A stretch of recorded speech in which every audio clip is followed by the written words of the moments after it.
Assalamu alaikum. My name is Gulfam. I am the student of Year 1 BSN from the Berrytown School of Nursing. Today I will talk about the skeleton system. Our skeleton system divided into two parts, appendicular skeleton system and axial skeleton system. In axial skeleton system, it consists of skull, thoracic cage and vertebral column. In appendicular skeleton system, it divided into two parts, upper extremities and lower extremities.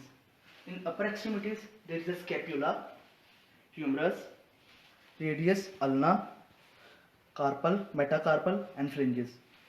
In lower extremities, there is a pelvis, femur, patella, tibia, fibula, tarsal and metatarsal and phalanges.